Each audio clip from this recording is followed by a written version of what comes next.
मां हिन वक़्तु मौजूदु आहियां सकरन प्रेस क्लब में, जिते 2024 जे लाइ सकरन प्रेस क्लब जूं चूंडूं थियूं आहिनि। असां वटि हिते प्रेस क्लब में नवां उहिदेदार चूंडियल बि मौजूदु आहे ऐं इलेक्शन कमेटी में मौजूदु आहे। इलेक्शन जो नतीजो छा निकितो, अचो त उन्हनि उहिदेदारनि खां ऐं इलेक्शन कमीशन जे मेंबरनि खां पुछूं था त वधीक उन बारे में छा था चवनि। 2024 प्रेस क्लब सकरन जे 2024 जे इलेक्शन जो जेको प्रोसेस जेको आहे खेर खुबीअ सां गुज़री वियो ऐं इलेक्शन कमेटी जे चेयरमैन जी हैसियत में मूंखे ख़ुशी थी रही आहे त हिकिड़ो ई पैनल आयो जेको सिंधड़ी पैनल जे नाले सां हो ऐं ॿियो को कंहिं बि दोस्त को फार्म कोन भरायो ऐं उहो ई जेको सिंधड़ी पैनल जेको आहे उहो कामयाबु करार ॾिनो वियो आहे।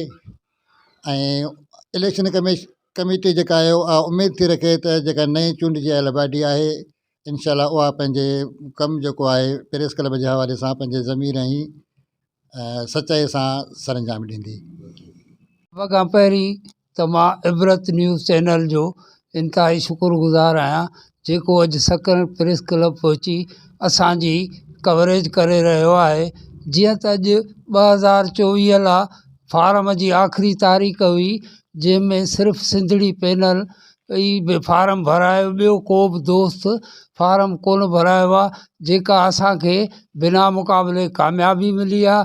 तंहिंजे करे मां पंहिंजे मेंबरनि जो इंतिहाई शुक्रगुज़ार आहियां ऐं इलेक्शन कमेटी जो बि थोरा तव्हां जंहिं बहितर नमूने सां फराज़ अंजाम ॾिना। महिरबानी। सकरन प्रेस क्लब ऐं इंतिहाई थोराए थो आहियां इलेक्शन कमेटी जे चेयरमैन साईं मोहम्मद हनीफ़ सूमरो, उन मेंबर साईं अब्दुल रब्बू राजपूत ऐं ॿिए मेंबर साईं अब्दुल समद गबोलदीन जो, जिन पंहिंजा फ़राइज़ ख़ुशि असलूबी सां अंजाम ॾिना। मां हिन खां पहिरीं बि साल 23 लाइ 2023 लाइ जनरल सेक्रेटरी रहियो आहियां ऐं हींअर 2024 में सकरन प्रेस क्लब जे समूरनि दोस्तनि मूं ते एतमाद करे ही जनरल सेक्रेटरी जो उहिदो सौंपियो आहे।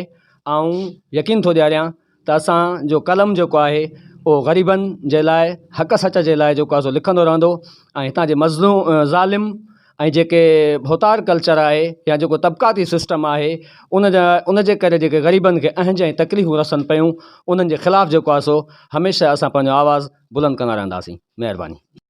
अॼु मूंखे ॾाढी निहायत ख़ुशी थी रही आहे। मूंखे एज़ाज़ु मिलियो आहे प्रेस क्लब सकरन जे तरफ़ां, माना इलेक्शन कमेटी जो मेंबर जी हैसियत में।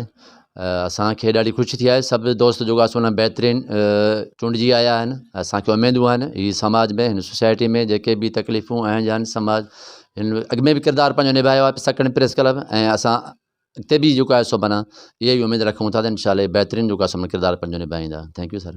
गुल मोहम्मद लगारी, सीनियर नायब सदर सकरन प्रेस क्लब। मां इंतिहाई शुक्रगुज़ार आहियां इबरत न्यूज़ जो असांजे हिन इलेक्शन प्रोसीजर में अची पंहिंजी कवरेज जा फ़राइज़ंदा अंजाम ॾिना। उन सां गॾु मां शुक्रिया अदा कंदुसि इलेक्शन कमीशन बॉडी जो, जिन्हनि बि पंहिंजे माना सम्झो हिते फ़राइज़ अदा ॾिना ऐं असांजी जेका सिंधड़ी पैनल आहे सो बिना मुक़ाबले जेको सो कामयाबु थी ऐं सिंधड़ी पैनल ई जेको सो हिकिड़ो पैनल उन फार्म भरायो, ॿियो दोस्तनि जे तरफ़ां कंहिं बि पैनल साम्हूं न आयो। ऐं असां ते माना जेको सो ही सकरन प्रेस क्लब जे तरफ़ां जेका ज़िमेदारी रखी वई आहे, इंशाअल्लाह ताला असां पंहिंजे कलम जो हक़ अदा कंदे मज़लूम जो आवाज़ बणंदासीं। महिरबानी। प्रेस क्लब सकरन जे तमामु मेंबरनि जो त उन्हनि असां ते एतमाद करे असांखे इलेक्शन कमेटी मेंबर रखियो हुयो, मुक़ररु कयो आहे ऐं बहितरीनु तरीक़े सां अॼु इलेक्शन जी जेको फार्मनि जी जेका डेट हुई मुकमल थी आहे। इनमें हिकिड़ो सिंधड़ी पैनल इनमें जेको अनअपोज़ थियो आहे, सिर्फ़ु उन्हनि ई फॉर्म जमा कराया आहिनि, ॿिए कंहिं बि हिते जमा कोन कराया आहिनि। मां हिननि खे दोस्तनि खे सभिनी खे मुबारकबाद थो ॾियां ऐं उमेदु थो कयां त इनशाला ही पंहिंजे नए जज़्बे सां ऐं भरपूर तरीक़े सां शहर जी बहितरी जे लाइ, ग़रीब माण्हुनि जी हमदर्दी जे लाइ पंहिंजो टाइम ऐं बहितर तरीक़े सां कमु कंदा। Sajjad Ali Mangsi information secretary सकरन press club जो।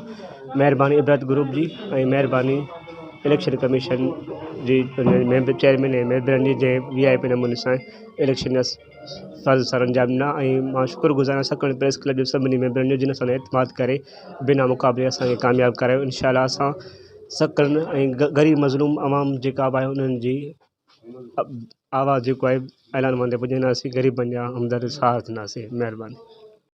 जी नाज़रीन, अवां ॻाल्हियूं ॿुधियूं सकण प्रेस क्लब जे साल 2024 लाइ थींदड़ इलेक्शन जूं, जेके असां तासुर वरिता इलेक्शन कमीशन खां बि ऐं नवनि चूंडिजी आयल उहिदेदारनि खां। आम तासुर इहो ॾिठो इलेक्शन कमीशन जे ऐलान मूजिबि सकण प्रेस क्लब जी नई बॉडी जेको आहे सो माना बिना मुक़ाबले आई आहे। बिना मुक़ाबले चूंडिजी आयल उहिदेदारनि जो चवणु आहे त असां बिना मुक़ाबले अचण जो मक़सदु इहो आहे त बाक़ी जेके बि दोस्त हुआ उन्हनि असां ते एतमाद कयो आहे ऐं एतमाद जे करे ई जेको आहे सो मदे मुक़ाबले को पैनल न आयो। इन करे सभिनी दोस्तनि खे इबरत न्यूज़ तरफ़ां जेको आहे मुबारकबाद हुजे थी। कैमरामैन ग़ुलाम नबी मल्हा सां गॾु काज़ी जावेद सनाई, इबरत न्यूज़ सकरन।